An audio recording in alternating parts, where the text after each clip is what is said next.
Let me just see if I can bring this. Sorry.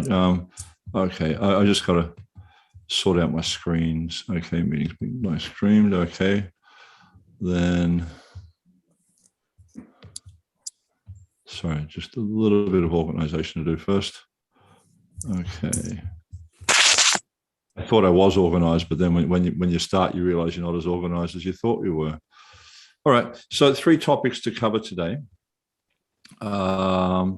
First off, we have deity worship at home and in the temple. We'll do a little bit of a comparison so we can look at the difference. Then standards of worship, finding the balance, how to find the balance between a busy home life and doing deity worship and devotional service in general, and what sort of things you might consider when you're doing that. Then we'll talk a little bit about ISKCON Deity Worship Ministry. Let me just, hang on, I've got to start my timer up. Where are we now? 3:14, just 1 second.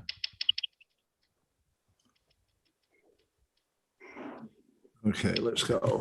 All right, so we're on. Okay, so the first thing I wanted to talk about was, if you need to get in touch with us at any point, you've got questions related to deity worship, anything, this is the email address to use here is IDWM, meaning ISKCON Deity Worship Ministry @ISKCON.org. So if you ever need to get in touch with us, this is the way to do it. Okay, so the first thing I wanted to look at was comparing contrasting deity worship at home and deity worship in the temple. Now, over the years, I've had many discussions with devotees who have either avoided doing deity worship at home, or they've taken deity worship, but unfortunately, because they haven't understood proper standards, etc., they wind up neglecting their deities. And sometimes devotees, they also feel that it's too difficult to maintain standards of worship. And oftentimes we find there's confusing information about this. For instance, if we look at the Bhagavatam purport, it's not necessarily confusing, but it seems confusing. There's a purport in the 2nd canto of the Bhagavatam where Prabhupada describes, especially for householder devotees, the path of deity worship is strongly recommended.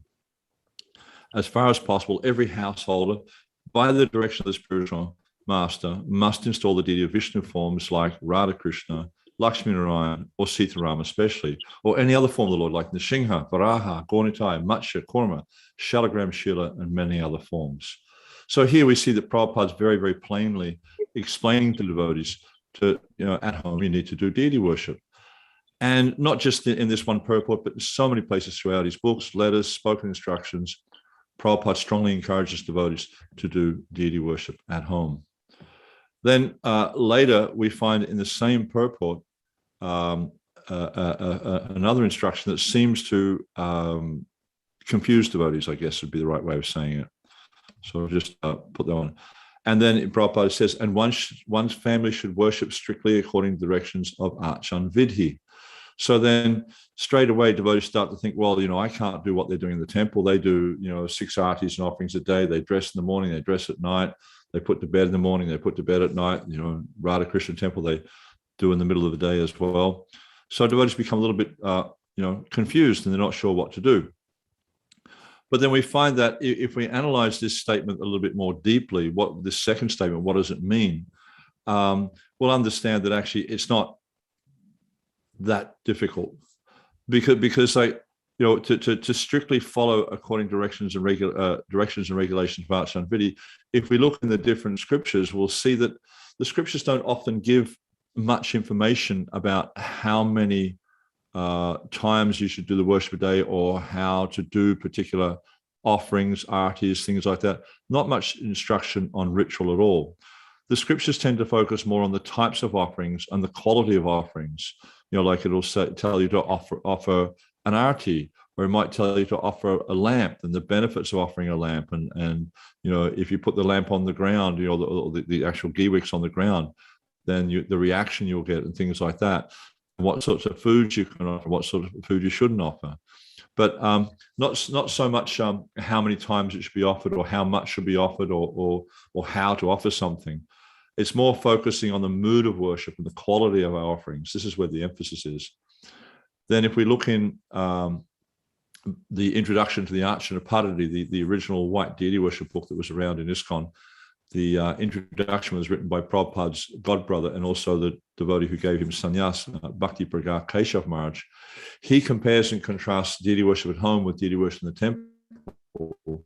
And if we explore this a little bit further, we'll see how he explains that deity worship in the temple is very much based around the needs of the deity, whereas the deity worship at home is very much based around the needs of the family. So we can see there's quite a difference there. And what we're trying to do just with this explanation is give you a bit of an understanding of the difference between the two, but also what's required at home. And most importantly, to explore how to establish sustainable standards of worship at home.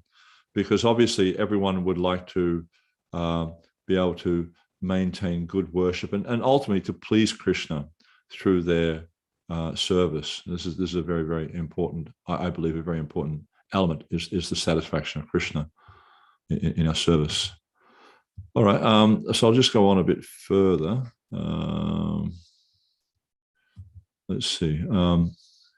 So let's look a little bit at how deity worship at home and deity worship in the temple are different. So I mentioned about Bhakti Pragar Keshav Maharaj's purport.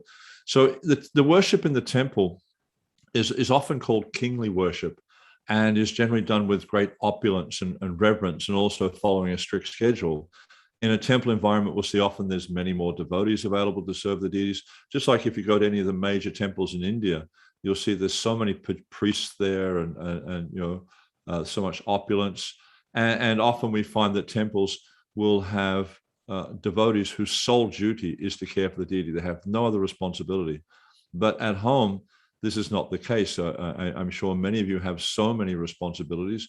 You probably all have jobs you need to go to and things like that. So it's very, very, not really practical for you just to have that sole responsibility, although some may be in that position. So at home, it's normally the family members are the only ones who are available to do the worship. And you'll see also the financial situation between the temple and the home may vary. So, there's so many differences between the two, but also there are things that are similar in both environments. And I just want to touch on those briefly. Now, in the 22nd chapter of the Madhya Lila, Lord Chaitanya explains the 64 items of bhakti. And then he points out 5 particular items that are most important. And I think, here we go. Sadhu Sangha, Nama Kirtan, Bhagat Shravan, Mathura Vasa Sri Matira Sharaya Sevan. So then he explains that one should associate with devotees, chant the holy name of the Lord, hear Srimad Bhagavatam, reside at Mathura, and worship the deity with faith and veneration. So Lord Chaitanya explains that these are the topmost principles or topmost activities of devotional service. And he also mentions that if one has a little connection with any one of these, then their dormant love for Krishna can easily be awoken. Then I think it's two verses later, he says, Shara Vishesha Priti Srimurte Angri Sevane, that one with love and full faith, one should worship the lotus feet of the deity. So what is that? What does he mean by full faith? Lord Chaitanya is explaining with full faith to worship the deity. The understanding we have is this means that the deity is directly Krishna and that I am his servant and that I should do everything necessary for worshiping and pleasing him. Now, to confirm this point about the full faith, we can look at the story of Sakshi Gopal. Now, there are many wonderful stories in the scriptures about deities and devotees' interaction with deities, but we see in the story of Sakshi Gopal, because it's recorded in the Chaitanya Charitamrita, it's a particularly interesting story, where when the young Brahman, he goes back to the deity in Vrindavan and he's requesting the Lord to come. But then there's a conversation going on. At one point, the young Brahman, he says to the deity, he says, Pratima nahatumi sakshi prajendanandana, that my dear Lord, you're not a statue, you're directly the son of Nanda Maharaj.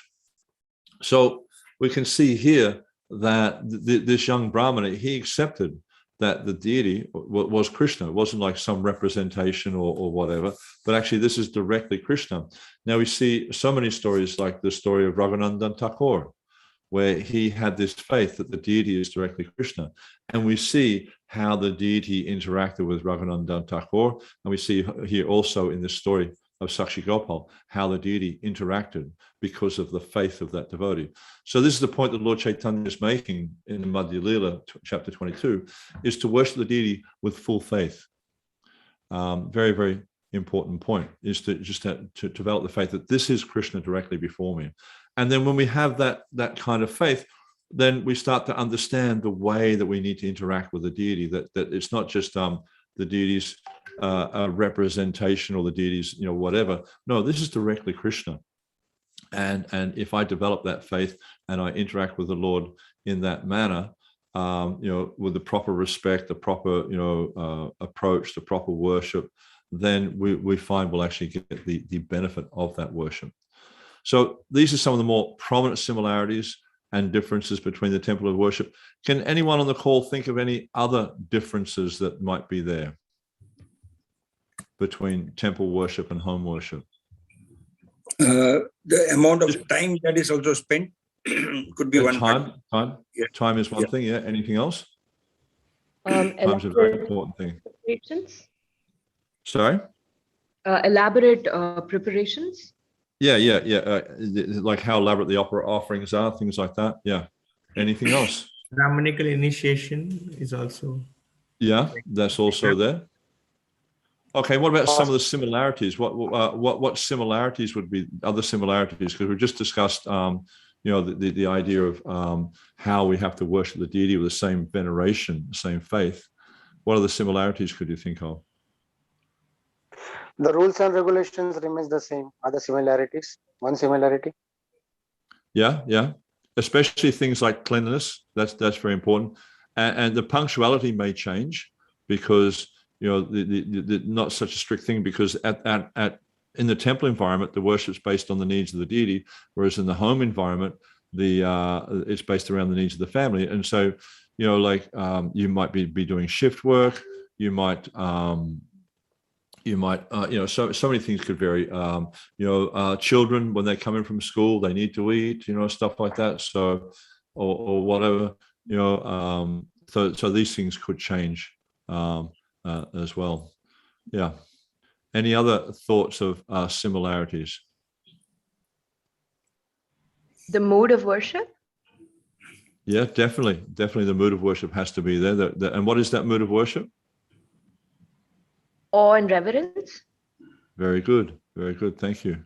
Yeah, awe and reverence definitely has to be there. We need to see that, the Supreme Person, and Prabhupada often defined it as being this mood of Lakshmi Narayan worship, that even though there may be Radha Krishna Vigraha, that still we see, or the worship is offered in this mood of worshipping Shri Lakshmi Narayan. Any other similarities we can see?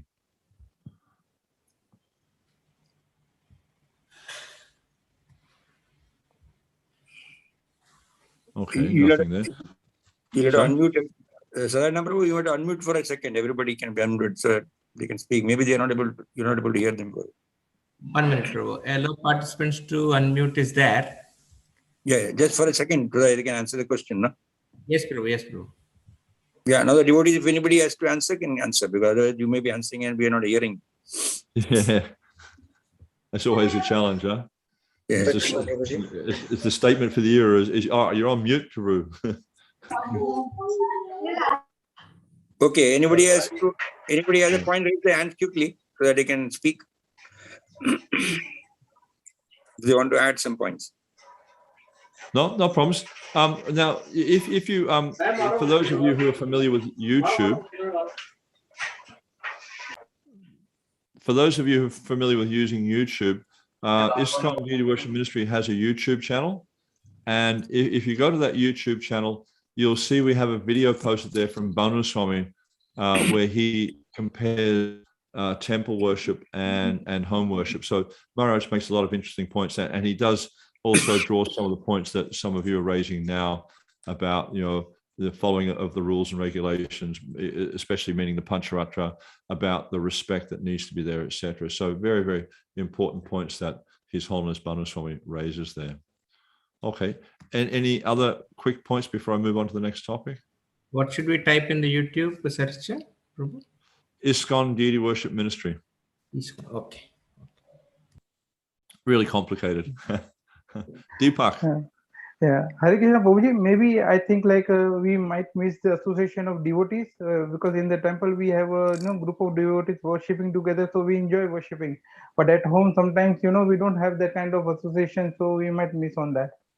Yeah, very, very good point. And it's a very important part of the devotional process, as you may see from that quote that I put up there before from the Chaitanya Charitamrita, where the Lord says, Sadhu Sangha Nama Kirtan. So this idea of sadhu sangha is so important to have this association of devotees, and this is one of the because he mentions it first, we can see that this is very, very important.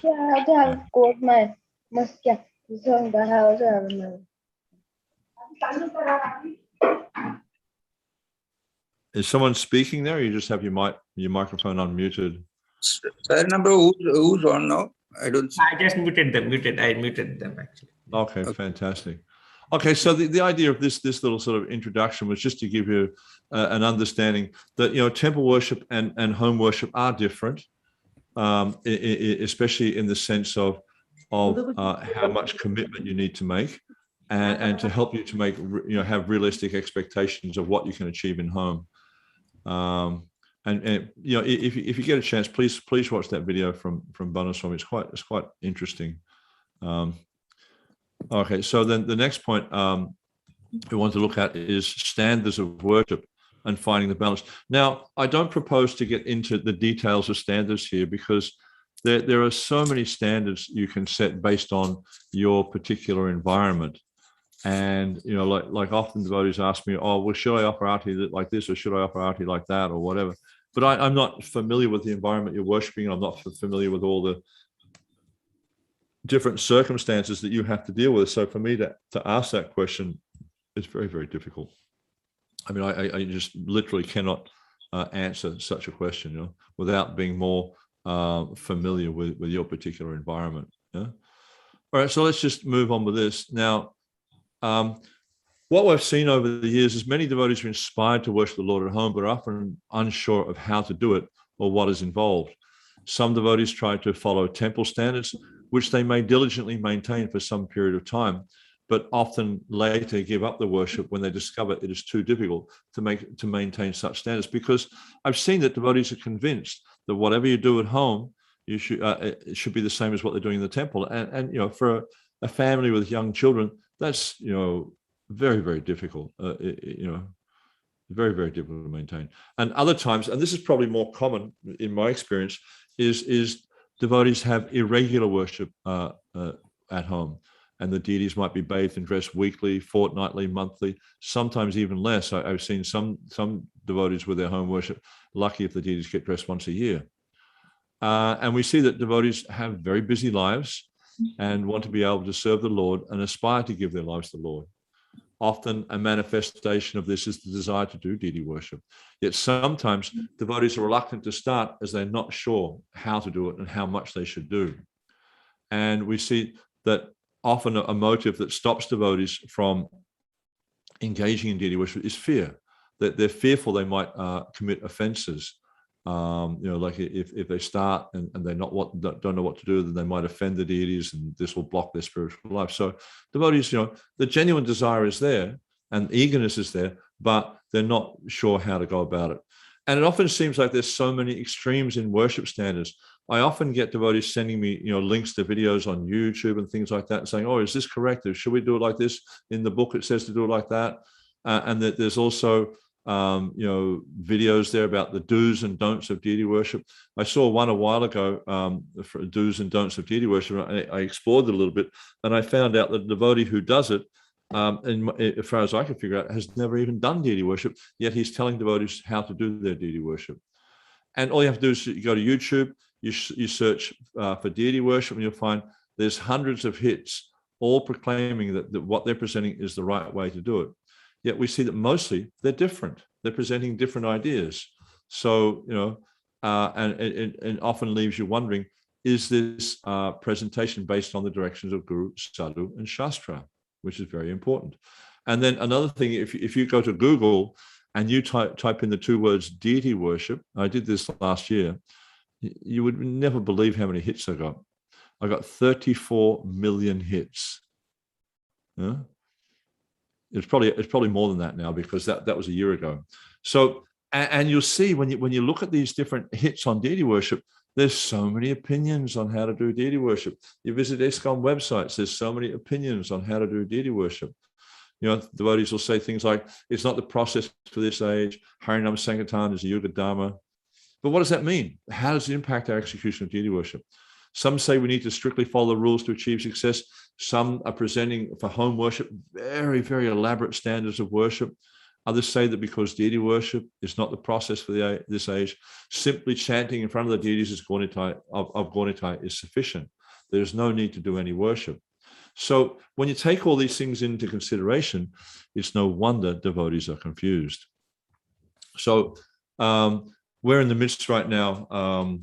This is the fourth week, we're just about to start the fifth week of an online deity worship at home seminar. And one of the first lessons we present there is we give the reasons why do deity worship. And we also explore many of the benefits there. And then we have a session where we explain to devotees how to set up an altar, how to invite the deities at home and things like that. And so what we're doing here is we're looking at how much worship is required, how much we should do. And should I follow the same standard of the temple, or what is the minimum I can possibly do? Is there a balance? This is about discussing the balance. And we also want to help devotees take responsibility for decisions. It's not like, you know, you want to do something at home, then you contact myself in the ministry or contact someone else and they tell you what to do. You need to, because your situation has its unique dynamics, and only you really can understand the dynamics of your home life and the dynamics of your advancement in devotional service, etc. So our idea here is to empower you to make the decisions in your deity worship, not to take on more than you can accomplish, and to help you to understand what is the level of worship appropriate for you. And a question, and this is an interesting question that I hear sometimes, is what is the least worship I can do without committing offenses? And I often wonder, that's kind of a bit of a strange question. I'd be looking at the other way around. What is the maximum I can do, and in a sustainable way? What's the most I can do for pleasing Krishna and keep it going? So to clearly understand how to do anything in bhakti, we turn to the descriptions, and especially the direction of our founder, Acharya Srila Prabhupada. So we've got a few references here. I don't know if I'll have time to go through all of them, but anyhow, I'll just start. And I just want to explore in the first slide some of the factors which may cause variations in the worship. Now, I'll discuss these a little bit each. So the first one here is what form of the Lord is being worshipped. Now, you might wonder how this impacts upon our standards of worship. Now, for instance, if you have an altar at home where you only have pictures, then a very simple standard of worship is possible. And, with pictures, generally speaking, there's no obligation of worship. So that means, like, some days you may be able to do worship, but if you have to go traveling, whatever, you're going to India, you don't necessarily have to take the pictures with you and continue the worship. But if you have three-dimensional forms, such as brass forms, or I know many devotees in the Middle East like to have these gold-plated forms, then there's daily worship required. And especially with metal forms, daily worship includes such things as bathing. If they are brass deities, then you would regularly, not necessarily daily, but regularly, you would polish those deities. Also, the deities, they need to be dressed daily. They need to be fed and daily, have arti and kirtan daily. So you can see the form is going to affect the standard of worship. And as Srila Prabhupada, he wrote in a letter to Malati, it doesn't what you do, but do it daily. Yeah, actually, it wasn't in a letter. It was a personal instruction. It wasn't a letter at all. Sorry. So, and the different types of forms you could be worshiping. You could have pictures, as I mentioned, of the Guru Parampara and the Panchatattva. You can have a 3D form. This would be deities made of metal, of stone, of wood, of earth or clay, jewel, sand, mind. There's 8 different forms mentioned in the Shastra that can be worshipped, and also paint. the painting is also, or in this day and age, a photograph. Then the different types of deities that are generally encouraged in ISKCON. And I only mention these deities because these are the ones that Prabhupada spoke about. I know devotees do worship many other deities, but Prabhupada emphasized Radha Krishna. Radha Krishna being the Ishta Devata of the Gaudiya Sampradaya. This is our object of worship, or the goal of our life. Then we also have Jagannath Baladev Subhadra. And Prabhupada's Guru Maharaj also, he said that Jagannath Baladev Subhadra were very merciful to the Malechas, or very kind to the Malechas, and therefore he introduced Jagannath Baladev into ISKCON. And then also we have Gauranitai. Of course, we understand that Lord Chaitanya is Patita Pavana, very, very merciful to the fallen, and also Shalagram Shila. These are the four deities that Prabhupada spoke about. He generally didn't speak so much about other deities. Of course, in the purport I read before, he mentions all different types of deities, but we'll see that in general, Prabhupada mentioned those four. And you'll also see that depending on what deity you have, like, you might have Radha Krishna deities, or Jagannath, or Gauranitai, whatever, or Shalagram Shila, things will change just depending on the deity. And of course, if you have a Shalagram Shila, then the Shalagram Shila worship is generally only done by Brahmanas. Non-Brahmanas do not do the worship of Shalagram Shila. Then the next point we have to bring up is who is the worshipper? Are you seeing the slides okay? I mean, I can't see from this end. Some they do have a bit of lag on them. Are they coming through okay? Yes, bro. Perfect. It's coming. Great, thanks. So now, how does the worshipper impact? Well, one thing you could look at is if someone's a very skilled, who's very skilled at the process of deity worship, then they may be able to do things like, for instance, something that might take me an hour because I'm not so skilled. Someone who's very skilled could do the same thing in 15 or 20 minutes. So that's something to consider. If the worshipper is skilled, they may want to do more, or whatever. Also, how many devotees are available to do the worship? If there are more devotees available, then it's possible to do more worship, or to spread the worship to more devotees. I was speaking with our online seminar we're doing right now. One of the devotees there who lives in Mayapur was explaining that in the family, she has some responsibilities, her husband has some responsibilities, and the mother and father also have responsibilities in the worship. So by spreading the worship amongst more devotees, then it increases their capacity to be able to serve the deities, so they can maintain a good daily standard of worship. And another important question that needs to be looked at here is who can do the worship? Because we're worshiping at home, can anyone do the worship, or are there some restrictions? Now, the first one we could ask is, do I need to be a Brahmin? And then Srila Prabhupada, in a letter in 1972, wrote, it's not necessary to be a Brahmin to have a home altar. So Prabhupada seemed to be establishing that there. Then another thing is that devotees ask, or often they'll have their children engaged in deity worship, or they'll give their children deities. Now, Srila Prabhupada, he mentions in a letter he wrote in 1969, you should not give Jagannath the small deities. You should not give Jagannath to small children, because they will not take proper care and make offenses. Now, I can quote an example from my experience, where I was visiting a temple once, and there was a young girl. She was probably about, 6 or 7 years old, and she had a deity of Ladu Gopal in a basket. Oftentimes we find little girls, they have a deity in a basket, they have a cushion, and it's all decorated, etc. Flowers. And so I was just asking her questions about her worship, and she was explaining what she did every day and things like that. And it all sounded very good. And then at one point she said to me, but sometimes he's really naughty. And I asked her, I said, what do you mean? And he said, well, he likes to play in the mud. And so I could understand that she was actually playing with the deity in the mud. So very much like she would play with a doll or something like that. So she hadn't really got the point that this is the Supreme Personality of Godhead, and the proper relationship is one of awe and reverence. So Prabhupada is saying here, they will not take proper care, and they'll make offenses because they don't understand the mood of awe and reverence. Then we have from the same purport I was reading before, Any member of the family who is above 12 years of age should be initiated by a bona fide spiritual master, and all the members of the household should be engaged in daily service of the Lord, beginning from 4 in the morning till 10 at night. So Prabhupada's giving an age there. He says above 10.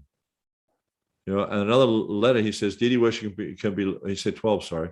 Another letter, he says, deity worship can be learned at not less than 10 years of age. Before that, they can assist, they can learn how to bow down, how to dance and chant, how to make garlands, clean arti utensils, etc. These are also different parts of deity worship. So Srila Prabhupada is making the point there that, young children below 10 or 12 years of age, you can engage them in other activities, but don't actually let them directly do deity worship, either offer worship to the deities or cook or anything like that.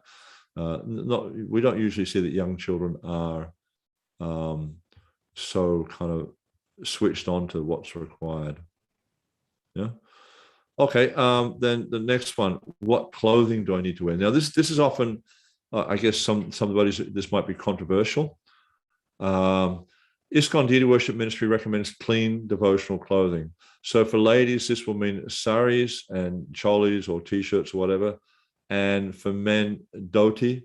Chador is ideal, but a shirt is also a possibility, but certainly not pants or gopi skirts or anything like that. This is not considered Vaishnava dress and also not considered pure.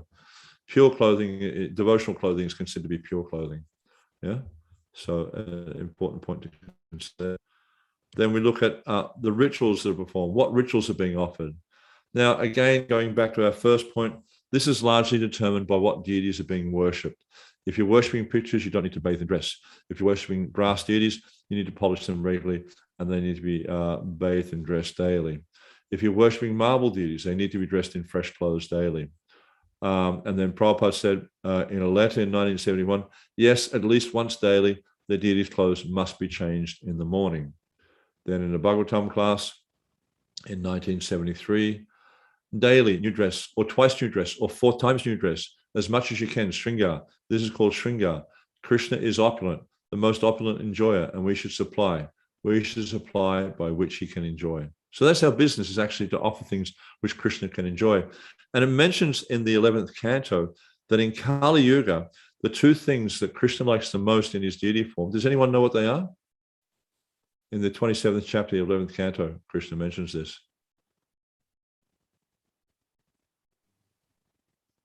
No idea? Bathing and dressing.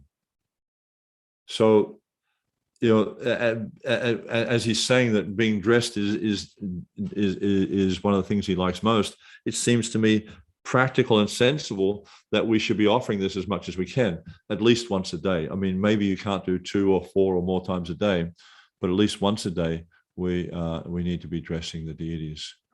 Then what rituals are required takes us back to the discussion about what forms being worshipped. And depending on what the deity is made of, the worship will vary. Because, if you have deities that are made of wood, then you're probably not going to bathe them, but you may dress them. If you have deities that are made of brass, then you've got to bathe them, you've got to polish them, you've got to do these things. If you have deities made of marble, you just wipe them down with a cloth and dress them. So it just depends, really. Then waking and sleeping is normally done in the morning and the evening. In more elaborate worship, you'll see the deities also sleep after the lunch offering and wake about 2 hours later in time for the afternoon fruit offering. And then offering food and arti need to be done at least once daily. And everything that's prepared at home, you offer to the deities. Bathing and dressing, brass deities and shilas need to be bathed daily. Polishing, brass deities need to be polished regularly, either daily, weekly, or I would recommend as a minimum on a codicy. Yeah. Then another nice reference I have, this is from a lecture that Prabhupada gave in 1973. I think it's the same lecture that I quoted above. Yeah, same lecture. Sri Vigrahara Dhana Nityanana Sringara Tan Mandira Marjanado. Sri Vigraha, the deity worship. Aradhanam, worshipping. Sri Vigraha Aradhanam. Sri Vigrahara Dhana Nitya. Nitya, daily. Not that Aradhana after 1 week or 1 month. No, Nitya. So Prabhupada is emphasizing the worship needs to be daily. Yeah. And the next point we have here is the environment where the worship is being done. And this, this also it can be quite a challenge for some devotees in the circumstance. Do you have a separate puja room? Because some devotees you visit, I remember going to visit a devotee in Mumbai one time, and he lived in quite a big house, and he had a separate puja room. It wasn't just like like a little room on the side. It was like a massive room. It was practically like a temple. So some devotees have that kind of facility, mostly not. Is your altar in the kitchen? Or maybe your altar is, like if you're a single person and you're living in a shared house, you might have the altar in your bedroom. Obviously not ideal, but depending on the circumstance, you may have to make such an adjustment. And other questions that we can ask about the environment is, do you have a fixed abode? Are you often or constantly traveling? Is the environment where you live in clean? Who do you live with? If your living situation is not steady, it may be very difficult to maintain an acceptable standard of worship. Are you living with parents or someone who's not a devotee? Are there animals in the house? Do the people you live with eat meat, take drugs, or drink alcohol? Deity worship requires the highest standard of purity. And if there are animals in the home or people drinking, alcohol or eating meat, then, the purity will be compromised. It might be said that, like sometimes we hear devotees say, oh, but the animal will get the benefit of seeing the deity. They're also going to benefit from eating prasadam, and it's not necessary to have them in the home, because if you have an animal in the home and it's in the same room as the deity, then this is actually not very good at all. And Prabhupada explains, he says, but in India, although dog was not neglected, in a neighborhood, if there is a dog, people will give him food, but not allowed to enter into the house. He'll not be allowed. A dog is also trained up. They'll come to the door and sit down and move his tail. Give me some food, and the people will give, but he's not allowed to enter. The dog or the chandalas are not allowed. So that's an important point there. Then the next, what resources are available? Krishna explains in the Gita that he can be worshipped in a very, very simple way. If you just offer him a fruit, a flower, or water, he says he'll accept. Or it can be very, very elaborate with many types of offerings each day. It really just depends on your capacity and what resources you have available. And it's not that, if we have a lot of resources and we say, oh, but Krishna says just offer me a leaf of flower, fruit, or water, then that's acceptable, because that's not a sign of, that's not showing bhakti. If we have, ample resources, then we should offer these things to Krishna. But if we don't have much, then we just offer whatever we have. And we see this, in so many examples that are given in the Shastra. Then what is it necessary to worship the Lord? I mean, you do need some money, not much, but it's not expensive. It doesn't cost a lot. But you need to buy dresses for the deities. You need to buy jewelry for the deities, especially if you have three-dimensional deities, and flowers, incense, things like that. And of course, when it comes to offering food to the Lord, essentially whatever is locally available, like fruit and vegetables. This is what is recommended. And Nectar Devotion explains to offer whatever is available according to season. It mentions in chapter 8, one should not fail to offer fresh fruit and grains to Krishna according to the season. So whatever's available locally, seasonally, then that should be offered to the deity. And of course, we have incense, flowers, sandalwood, etc. And the worship, this is a really interesting point, very important point. The worship will not be the same everywhere. It will need to be adjusted according to time, place, and what is available. Now, there's a nice verse and purport in the Bhagavatam 4.8.54. I'm sorry I didn't have time to get all these things together in a slideshow. I only had about an hour today to prepare this, because I've had a rather busy day, and I just got back from New Zealand yesterday, so I've been traveling. I mean, Radhabhav Gauraprabhu was communicating with me, but for a few days. But because I've been traveling, it's a little bit difficult to do extra curricular stuff. So there's a nice verse from the 4th canto, chapter 8, text 54. One should install the physical forms of the Lord. This is Narad Muni talking with Dhruva Maharaj. One should install the physical forms of the Lord, and with the chanting of the mantra, one should offer flowers and fruits and other varieties of foodstuffs exactly according to the rules and regulations prescribed by authorities. But this should be done in consideration of time, place, and attendant conveniences and inconveniences. Now, if you look at this, you can see that that this is really giving more clarity on that reference before from 2.3.22, that that Narad Muni is saying here, we offer things according to the rules and regulations prescribed by authorities, but according to your situation, time, place, and attendant conveniences, inconvenience. So it helps us understand that even further.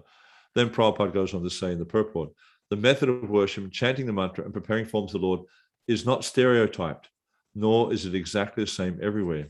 It is specifically mentioned in this verse that one should take consideration of the time, place, and available conveniences.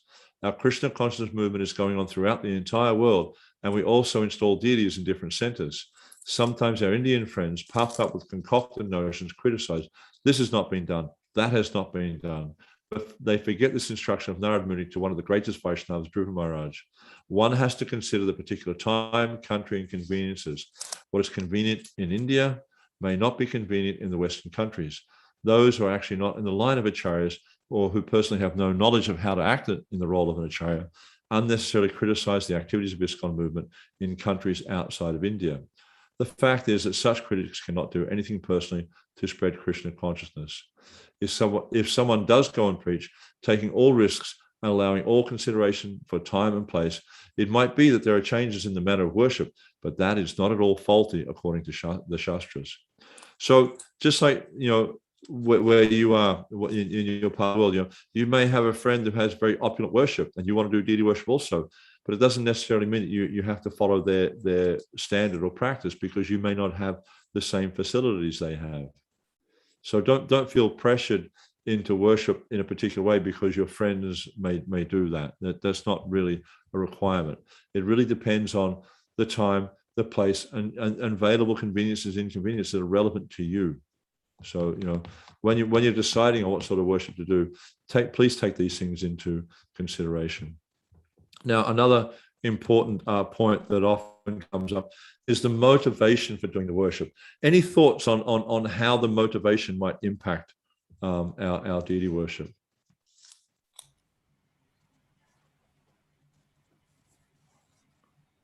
Any comments from our esteemed audience? Some devotees actually have an imbibed nature to do deity worship compared to any other seva. And Right. some of them have related that right from the time of birth, they are very attracted to do deity worship. Right. This is one thing I noticed. And they don't like the other sevas much, but they consistently do a deity worship. Very good. It Thank you, one. Guru. Yeah. Anyone else got any thoughts? Yeah, like Prabhu said, we are doing this right from young. We have seen our parents doing, so we have just taken up, like that.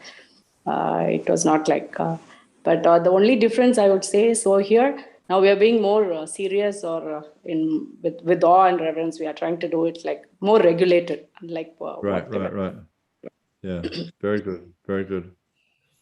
Yeah, I mean, I've identified three things that I can think of. I mean, I'm sure there's many more. I just got three that I've experienced regularly. And one of the motivations I've seen, which is quite common, is because someone else has deities or your friends have deities, and you feel maybe pressured to, or maybe in your Bhakti Vriksha group or in your whatever group of friends, devotees, someone else has deities, and therefore you feel you need to have deities. That's one motivation is often there.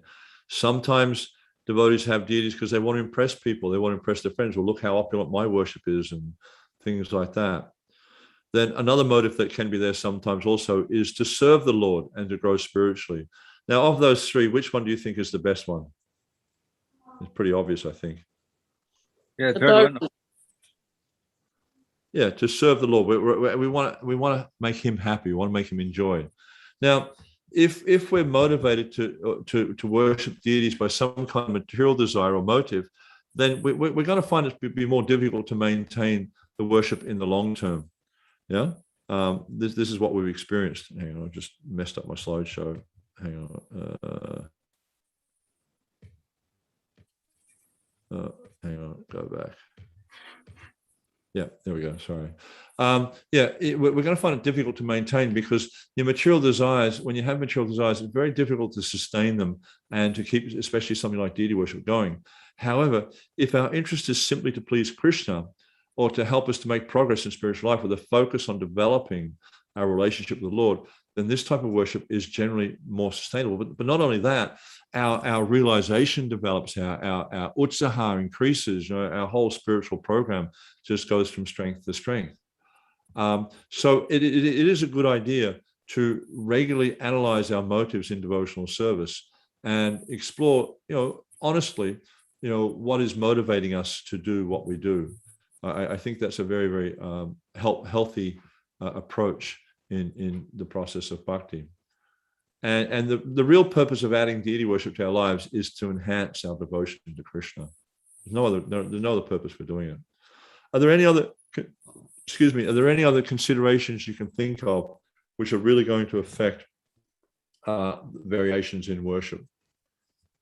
There's one I haven't added to this list, but it's an important one that hopefully you'll all pick up on.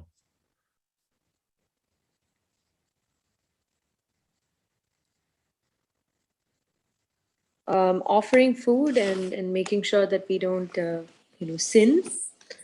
That would really come under the rituals, the food offerings. That would fit under rituals.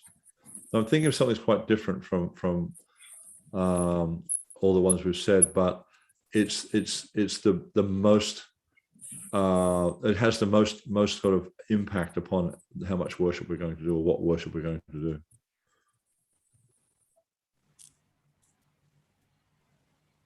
Krishna talks about it in the Bhagavad Gita. I mean, chanting 16 rounds, is it will make the basis for deity worship? Of course, that needs to be there. But no, there's a nice verse that Krishna says in the Bhagavad Gita. He says, "Kalosmi bhatra shava." Time. How much time do you have? That's really what's going to affect your worship. If you don't have much time, for example, say for instance, you only have 20 minutes a day, right? What sort of deities would you worship, you think, if you had that sort of time? Gaur-Nitai would be ideal. You think you could bathe and dress Gaur-Nitai in 20 minutes? Well, at least 20 to half an hour, at least that would be done. Huh? Yeah, around Sorry? half an hour maximum. Yeah, if you're very expert, you could do it. You're very expert, you could do it. Small deities. No. I would personally, I would recommend that if you only had 15 or 20 minutes a day, you'd probably want to be looking at a picture altar. Okay. Yeah? If you had, say, half an hour or more, then and you were expert, then you probably realistically, because you want to bathe and dress them, and it can be very simple dressing. You don't have to put lots of jewelry or anything like that, and you don't have to polish daily. But if say for instance you had half an hour to an hour, then you might consider having Gaur-Nitai. If you had a bit more time than that, you might consider Jagannath Baladev Subhadra. And if you had ample time, you might consider Radha Krishna deities. Mm-hmm. So if we just look at those individual deities, for instance, with the Guru Gauranga altar, so when I say Guru Gauranga, I'm referring to pictures of the Panchatattva and the spiritual masters of the Guru Parampara. Anyone can maintain a simple but sublime standard of worship at home with pictures of the Panchatattva and the spiritual masters. Although you cannot physically, or you don't normally physically or decorate the forms of the Lord in a picture, you can offer bhoga, offer arti and kirtan, and offer obeisances, just as one does the Lord in his three-dimensional murti. So, if you're just offering bhoga and offering arti, that's going to take 15 minutes each day. So if that's how much time you have, then that's the deities I would encourage you to take care of. Then if you have, for instance, a bit more time, then you might consider Gaur-Nitai. Now, Prabhupada mentions in a letter, he says, he can worship Gaur-Nitai in his home. The most important element for their worship is the chanting of the Hare Krishna mantra. They can have at least one arti, and whatever foodstuffs are prepared can be offered. But then also we see that Prabhupada in other places mentions about bathing and dressing as well. Then if you have Jagannath Baladev Subhadra, a nice quote from Prabhupada, irregularity in worshipping Guru and Gauranga can be tolerated as they are always kind and forgiving, but irregularity in worshipping Lord Jagannath and Sri Sri Radha Krishna is not good. So Prabhupada makes that point. And then for Jagannath Baladev Subhadra, it is necessary to have steady worship, daily, I would suggest at least 2 offerings and artis, and then daily waking and putting to bed at night. Then another letter Prabhupada wrote to His Holiness Gunagarahi Maharaj. The worship of Radha Krishna deities is the ultimate pinnacle of deity worship, and it must be done with the utmost caution and attention to every detail of giving opulent service. So while this letter specifically addresses deity worship in the temple, it still gives us a good insight into Prabhupada's approach or his mood with Radha and Krishna, and it's not something that we take lightly. So, just to give you some understanding. And of course, if you were worshipping Radha Krishna, you would want to be considering more offerings and artis a day, potentially morning and evening dressing, as well as morning and evening waking. Yeah. So there's just some ideas. And as mentioned before, Shalagram Brahmins only. Prabhupada writes in a purport in the Chaitanya Charitamrita, in our Krishna consciousness society, some of the members are very anxious to introduce the worship of the Shalagram Shila, but we have purposely refrained from introducing it because most of the members of the Krishna consciousness movement do not originally come from families of the Brahmana caste. After some time, when we find that they are actually situated strictly in the line of Brahminical behavior, Shalagram Shila worship will be introduced. So Prabhupada was quite strict on that. Okay, so that's just some ideas there on how to find the balance in your situation. And what we were doing was exploring the factors that will affect our worship status, such as living situation, and most importantly, how much time you have available for the worship. And as we say, Prabhupada says, it doesn't matter what you do it daily. So, but of course, he was not necessarily saying to do a lot, a great elaborate standard worship. Basically, he's indicating, we dress the deities daily, we feed them daily, we offer arti to them daily, we have kirtan daily. And there's another reference I had there, I think, and this is a really important point here also, that my dear Lord, you're not a statue, you're directly a son of Nanda Maharaj. So it's a good point to keep in mind there. Yeah. And just reflecting back on the points raised there, hopefully it will help you to make some choices on, if you haven't already made the choice, on what situation is the best for you. Any comments or questions on any of that at all? In a family, like sometimes we switch the arti, sometimes we have time, so Prabhu does, and if you don't have time and go to office, Mataji continues with arti and boga. So yeah, that's no problem. That's fine. I mean, you'll see that happens in temples all the time, like one devotee will offer the boga and a different devotee will offer the arti. That's not a problem. Yeah. Any other questions or points there? There was a question by one devotee before to me. When somebody passes away in your family, like different Sanatana Dharma structures are there to follow. And in ISKCON also, it's like varying. So what is the best that Srila Prabhupada has asked us to do? According to the Manu Samhita, that those persons who are like Kshatriyas and those persons who are regularly doing yagyas or puja, they don't need to observe these things. See, the main point being, it's like, as Prabhupada says in the letter, the deity worship must never be stopped. So it doesn't matter what happens, the deity worship must not be stopped. And by serving the Lord, by serving the deity, our consciousness becomes purified. Now, of course, if like someone very dear passes away and we're completely affected by lamentation, then in that circumstance, it's probably better you don't do the worship, because rather than thinking of Krishna, you're going to be thinking of the departed loved one. So yeah, probably not the best situation to be worshiping the Lord in. Yeah. Okay, Prabhuji. Thank you. Not a problem. Okay. Any other question before I move on to the concluding part of this presentation? Hare Krishna, Prabhuji. Dandavat pranams. I have one question. So if you're traveling abroad and nobody's at home, and we have to travel for business purposes, maybe because of the company work, in those circumstances, what we need to do of the deities? Well, what sort of deities do you have? We have Gaur-Mita group. How big are they? They are small, not that big. So take them with you. Okay. But in some countries, like Arab countries, you cannot carry them. That is the reason. Right. So then if you can find someone who can look after deities, like maybe you can have a puja buddy, so like when they go traveling, you care for their deities. When you go traveling, they care for your deities.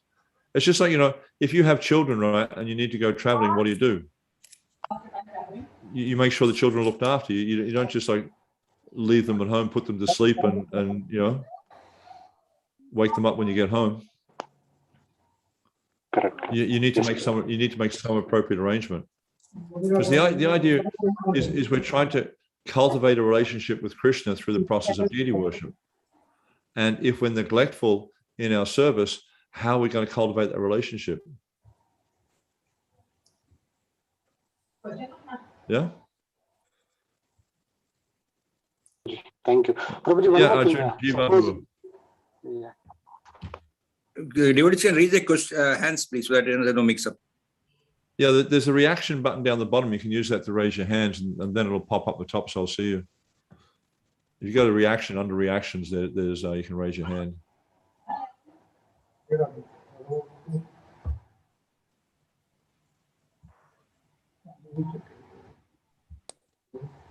Arjun Jivan, you had a question? I saw your hand up. Hare Krishna, Prabhuji. Hare Krishna, Dhanapranam, Prabhuji. Prabhuji, regarding Gopal form, Laddu Gopal form, so what is your views, Prabhuji, for ISKCON devotee? Sorry? What is the what? Worshipping the Gopal form of Laddu Gopal. Yeah. So what is your views for ISKCON devotee? Is it brass deity? Yes. So, I mean, generally you worship the same as any other brass deity. But like Prabhupada didn't encourage the worship of Laddu Gopal in ISKCON. But then, many of you may come from Gujarati backgrounds, and the Gujaratis traditionally worship Laddu Gopal. So, if it's a deity you've been worshiping for some time, then I wouldn't recommend you give up that deity. But, if you're going to start deity worship, then Laddu Gopal is not one of the recommended deities in ISKCON. But if you're already worshiping, that's fine. Just continue to worship, but worship the same as any other deity you would worship. Brass deity. Yeah? Okay, thank you, Prabhuji. My pleasure. Okay, so I just want to just give you a little bit of information about ISKCON deity worship ministry. So we're primarily, we've got different activities. Actually, what I might do is just ask you in the chat, I'm interested to know, right? I've got what have we got? 8 options here. So just look at these options and tell me, before you participate in this webinar, or right now, what statement below best suits your understanding of ISKCON deity worship ministry? You've never heard about us, you know nothing about us, you know a little bit about us. ISKCON deity worship ministry, the deity worship police. We're an educational organization. We were created by the GBC to guide and inspire devotees in deity worship. Or ISKCON deity worship ministry, an organization I would like to get involved in or contribute to in some way. Would you like to pop that in the chat, please? I'm sure you've all got access to the chat. Never heard about us. Okay, very good. Thank you, Sadaharinam. Prabhu. Where is the question that?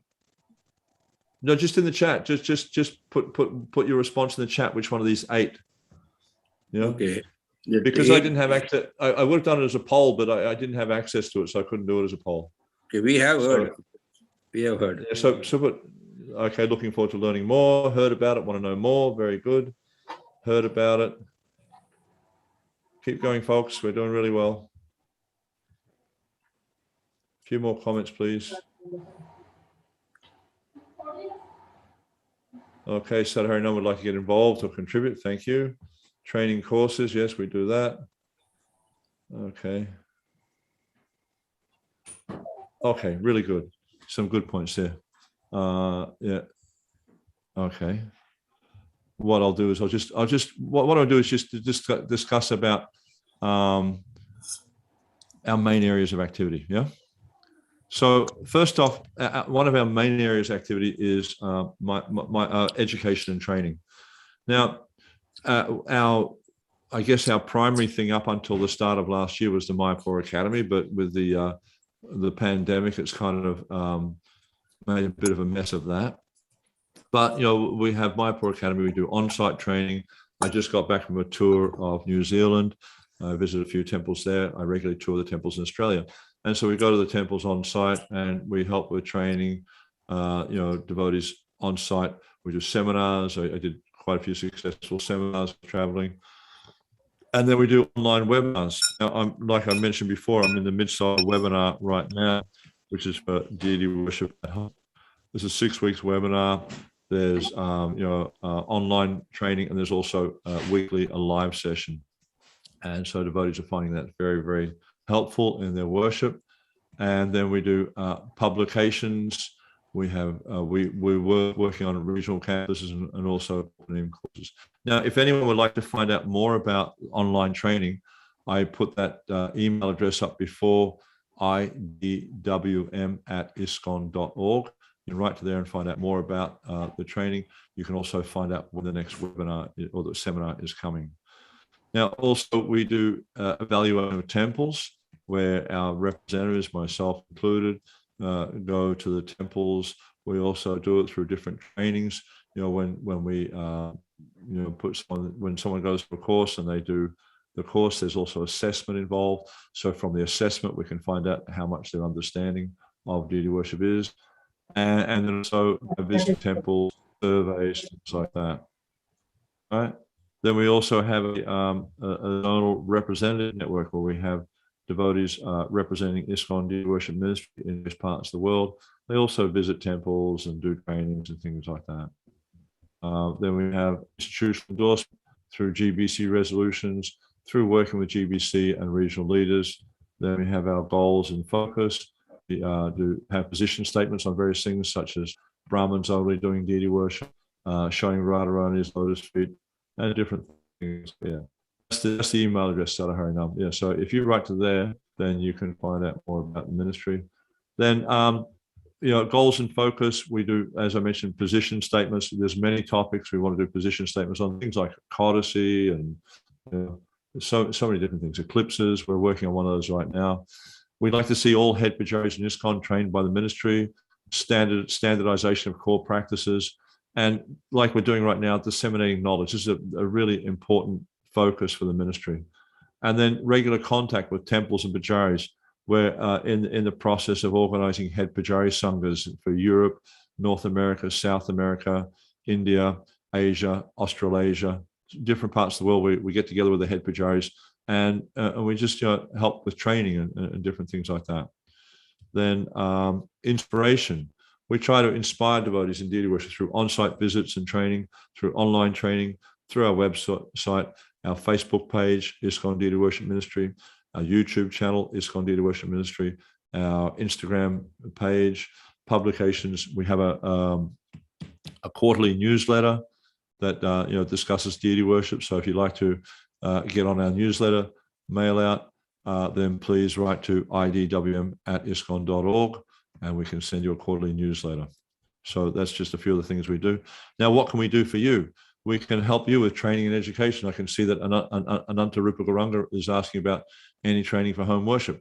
Yeah, please just write to idwm@iscon.org and you can find out when the next webinar or seminar is coming up. So we're also developing more and more courses. We're going to be working on a mantras course and a yagya, like a samskara course, and different courses there. So plenty of courses coming up. Then also standards, position papers, just so we can help devotees understand what is the practices in ISKCON. Then support, we can offer support in different ways through guidance, etc. Standardization of core practices, publications, and worship resources. We have, we've been working on that for a while.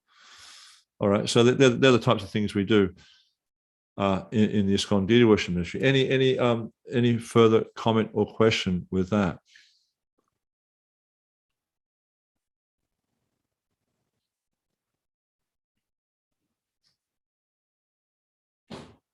maybe in future, maybe we could have a larger class for more devotees, Prabhuji. And if you are willing to have some slot for us, I know you're pretty busy. I mean, I can do these pop-up kind of things occasionally, but if they want more regular training, then I suggest you ask devotees to write to this idwm@iskcon.org, and we'd be it's a 6-week course for the deity worship at home, and we cover things like the identity of the deity, why we do deity worship, a whole lot of the theory behind it. We also show the devotees how to wake the deities, and there's like videos you can watch. You can see how it happens, and there's also assessment. We ask devotees to offer arti, videotape themselves offering arti, videotape themselves doing archman, making gearwicks and offering bolga, and those things they upload and they're assessed on that. So we show devotees how to do archman, give a deeper understanding of purity, then how to offer bolga to the Lord, how to offer arti to the Lord, how to bathe and dress the deities, and then also how to put the deities to bed. So all these things are covered, but it's like I said, it's a 6-week course, and it's quite a well-developed course, and it's being improved upon all the time. But to do more than this, that's what's required, and we run it a few times a year. So devotees are most welcome to participate in that. I'll take more details of that from you, Prabhuji, and I'll circulate also. What would be the fees, etc. they would have to send across? Sorry? Any fees, particularly? I think for the Gulf countries it's $54. I think. I'm not 100% clear on that. Some countries it's $108. But they tell me you're poor in the Gulf. I find that hard to believe. No, not that way. I mean, just to initiate that, I can put in a mail that this is. Yeah.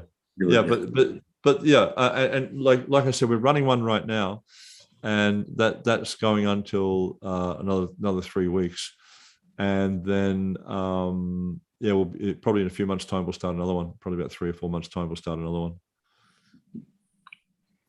And what we do is like when we do the live sessions, because most of the work's online, the devotees just work on their own, watch the videos, do the assignments and stuff like that. And then each week there's a live session, and so we have 2 live sessions 12 hours apart. So regardless of what time zone you're in, you'll be able to fit in with one of the live sessions. Okay, that's great. We'll surely circulate and have some more devotees who have missed out today, and I'm sure it will be great benefit. Yeah. Okay. Any other questions at all? Devotees can raise their hands quickly in case you have any clarifications to make. Yeah, I left a little bit of time at the end for questions, just in case you want to ask it. Sometimes when new devotees, when introduced to keeping altar, they will have Ganesha, Shiva, and some other forms. So it's difficult to make them take it out and keep it aside. Actually, so how should we manage? Yeah, the thing is like we can't ignore the family connection and the family attachments. As long as they're worshiping those personalities as servants of Krishna, then there's no problem with that, because it's quite common, when people get married, their family members will give them deities of Ganesh or whatever, the village deity, whatever deity is popular in the area where they live, then they'll wind up getting that deity when they get married. And so we can't just ignore their attachments for their family or that sort of stuff. So just encourage them or guide devotees to worship those deities as servants of Krishna. So that means they offer them Krishna Prasad only. They don't worship them independent. And this is the message that's given in the Brahma Samhita also, that we see always that these are servants of Krishna. Yeah.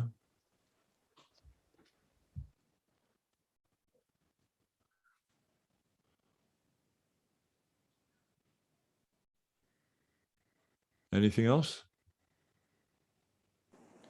Hare Krishna, Prabhuji. It was a very nice class, actually. Like, we are trying to do our best. Actually, I'm working, and right now my daughter is helping me, but she is going to go abroad to study, actually. So I have to now manage the deities myself. So I'm trying to do the best.